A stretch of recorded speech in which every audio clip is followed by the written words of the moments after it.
we need to make collaboration non-optional by implementing visibility gates internally to be able to drive organizations to become visibility first. A decision shouldn't pass without checking for AI readiness, basically. And SEO experts needs to become systems architects.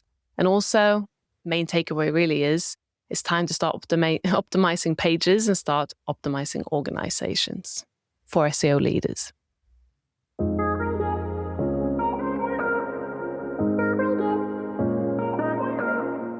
I'm Kristina Bergwall.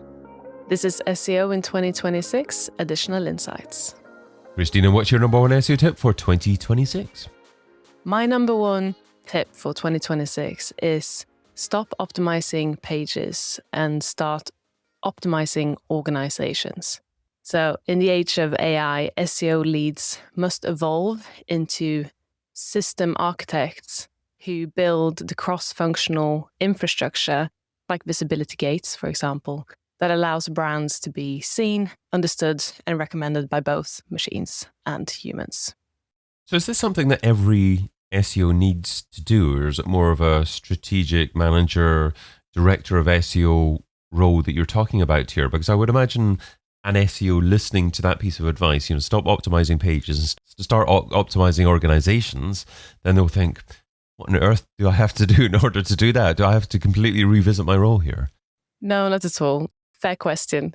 So this is more of a tip for people who are in charge of leading a team, but also leading internal teams, so both agency and in-house, but the people who have that contact directly with business and key stakeholders. It's for them to drive, but it's for everyone, regardless of your level or where you're working in SEO, to jump on this journey that we're on right now to help organizations, to help brands evolve to visibility-first organizations. And we need to hold their hands on this journey. What does a visibility-first organization actually mean? Good question. So a visibility-first organization is a business who understands the need right now and where we are with search to make all the decisions and structure their business to ensure that they cater to where we're going in search, to be able to be visible where people are going to be searching and the tools that we're going to be using, and be where their customers are, which is in search in a generated answers through LLMs and algorithms combined. So to be visible as a brand in the future, you need to take AI search seriously and start making all the decisions through that filter. How do you measure the value, though, of different types of visibility? Because surely being visible on AI search isn't necessarily as valuable as being visible on other search as a result of content published on your website? Absolutely. My take on that is, even if you're an organization who don't think about search as a main channel, you're still a business that exists digitally. And it's about your brand, and it's about the perception of your brand. So it's still going to be important to think about the perception of your brand in LLMs. So what does LLMs know about you as a brand? What do people find out about you? How are you being recommended in different experiences online that is decided by LLMs? So you also talk about an SEO's role changing into becoming more of a systems architect. What's a systems architect? A systems architect is someone who thinks beyond just the expert role. Right now, a lot of SEOs are acting as strategic partners internally or, as an agency. But we need to go a little bit beyond that. We need to, as I said, help organizations on this journey to becoming visibility-first organizations. And this is the time really for people to step out of the SEO basement and into the limelight and being that person who actually drives the shift forward. Just to look at some statistics. So 91% of decision makers have asked specifically about AI visibility in the last year, according to research through Digitaloft. And that tells us that C-level is taking notes. They understand that this is a shift. is happening. So this is the time for SEO experts and leaders to step up to the plate and bear that flag of, right, now we need to organize ourselves through this. We're in a place right now where we need to go beyond that polite collaboration between different departments and try to break the silos. It's not enough anymore. We need to really work together through create a structure that is catered towards the new reality if you're a brand that exists in the digital world. So if an SEO director, say, is listening to you saying this, but they're working in an organization that's perhaps siloed, that is entrenched in more old-fashioned ways of doing things, what would be a few steps that they could take initially to try and push their role forward to actually become that systems architect and encourage the organization to change more? I think it's about relationships. That's kind of the first thing that I talk a lot about, is creating relationships to be able to collaborate across invisible, visible borders. That's the first step. As a person, there's so much you can do to break down those barriers. I've talked before about the different ways of creating this collaboration. I call it the collaboration blueprint, where it's about you need to find the stakeholders, and you need to build relationships, and you need to find someone that will willing to test something out with you, see the results from what can happen if you collaborate across these borders, launch it, showcase it, and then build on that. So there's ways that you can start collaborating across different departments to get this going. However, there's only kind of so much you can do before you kind of hit that wall, because change really needs to come from the top, right?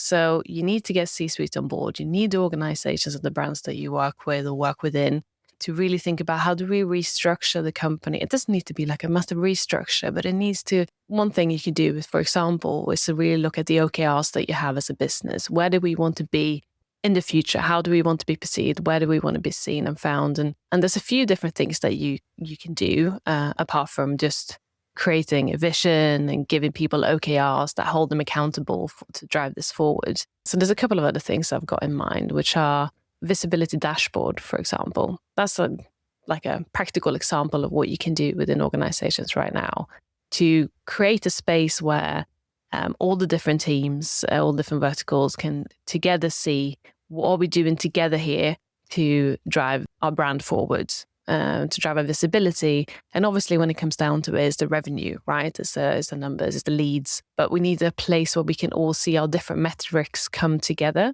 in a visibility dashboard, for example, then. And then there's a different thing that you can do, which I call the visibility gates. So it's basically a way to ensure that everything that you do goes through the lens of visibility. So it can be things like product page templates can't go live without us, making sure that it passes through different sets of guidelines that we have. Like, does it have schema markup, or does it ensure that LLMs can pass data accurately? We can look at like brand signals gate, how the PR copy align with the entities that we're optimizing the website for, or like accessibility and readability. How can RAG systems potentially chunk this information and all that kind of things, and to make it a bit more practical of what teams actually need to go through before we do make any decisions that pass through this visibility gate. I'm not sure that answered your questions. That was a very long way to answer.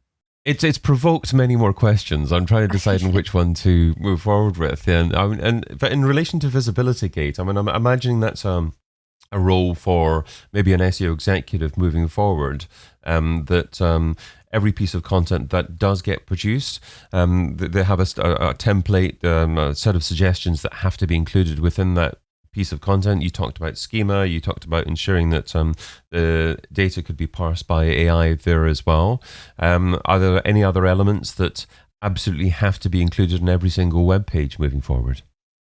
Oh, that's a good question.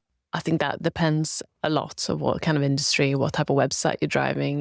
We talked about like some companies might not, if you're talking about a massive e-commerce website, or we're talking about a small B2B brand, it'd be very different in terms of like how we need to work on the actual web page. And it's also going to be, as a lot of people are talking about right now, so much more important about the information about your brand that goes on outside of your website as well. We talked about earlier how your brand is perceived in LLMs. That's obviously about how people are talking about you on lots of other places online. I think it's going to be equally important to look at what we actually do on the website and what we actually do in off page as well. I guess the challenge is you don't want to be a blocker as an SEO department. You don't want to stop things being published and getting done, because sometimes getting published in a suboptimal way is better than not being published at all. So are these metrics or visibility gates, as you call them, something that can be trained to your content teams, to other people in organizations, so people can just check things themselves and just get things published quickly? I think so. And I think it comes down to a few things. One is, like I mentioned, the OKRs, making sure that everyone in the business is on board, that this is what we're doing now. And then it's education. I think it's really important that everyone understands why we're doing this, and that is thoroughly and transparently communicated throughout the organization, so everyone is on board and understands what we're doing. But then I think it's really important then for the person the person responsible, the SEO leader, the SEO expert to really, like I said earlier, step into the limelight, step into the lights, step into that role of being that go-to person for everyone internally, to, at least initially, and so that people have someone to go to. Because we have in SEO, for a long time, we work quite separately from a lot of other teams, unintentionally so. But I feel like we're at that kind of cusp of the golden age for SEOs to take a lot more presence and be noticed throughout organizations a lot more because of what's happening with AI search. And I feel like I'm just really eager for everyone to grab hold of that opportunity and become the systems architects, or whatever you want to call it, to help organizations to restructure themselves, to really think about how do we align ourselves to this new future we're seeing. And what does this mean for software used in the business? Because systems architect alludes to the selection of software to do different tasks and perhaps even publish content in the business as well. So should an SEO be in charge of doing that? And what are your thoughts on, in general, the software that better assists the type of approach that you're recommending? I think no one's better equipped than an SEO expert to help an organization in terms of tooling and also AI optimizations internally of how we can work more effectively, because we're doing a lot of that and we know loads about it. I think right now we're in a place where there's a lot of change, right? There's a lot of new tools, there's a lot of new ways of doing things. We need to realign our KPIs to some new reality we're in right now. It's a bit of like an impressions game. How do we measure that? Obviously, we need to move away from rankings. What do we move to then? Some businesses are still there. There's a lot of work that we need to do in that area. But when we're talking about this new vision or reality, it kind of feels like a lot of responsibility falls onto an SEO leader, an SEO expert. But I also think it's important to make the point that a lot of this responsibility needs to be distributed throughout the organization or the business that you're working with, so that it doesn't solely fall onto SEO. That's why I feel it's so important that organizations become this visibility first operational approach, because then the responsibility of driving this narrative doesn't solely fall onto the SEO expert. You talk about the necessity to move away from rankings and obviously evangelize the importance of visibility, but how do you measure the impact of visibility when it doesn't necessarily, again, happen on your own website? There's a lot of new metrics we need to look at, and it totally depends on what kind of business you are, obviously. But like the health of your sentiment to impressions over time and channel authority. But I think when it comes down to it, we're looking at revenue or leads, right? I think that's where we need to shift the focus to. I think in the past, SEO has been a bit, for some businesses, like a nice to have, something that you can kind of pause if you don't want to do it. Like, we've optimized the site a bit now, let's pause it. But this is also what we need to move away from and make sure that SEO, we translate SEO into a language of revenue and leads and money, Kristina, what's the key takeaway from the tip you shared today?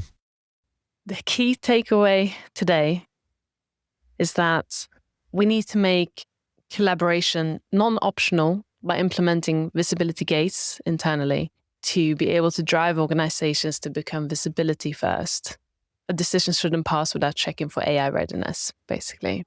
And SEO experts needs to become systems architects.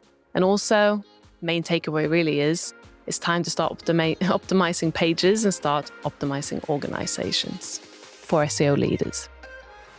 Kristina Bergwall is SEO Director at Pracies. Find out more over at pracies.com. Kristina, thanks so much for being part of SEO in 2026. Thank you. I've been your host, David Bain. Get your copy of SEO in 2026, the book, over at SEOin2026.com.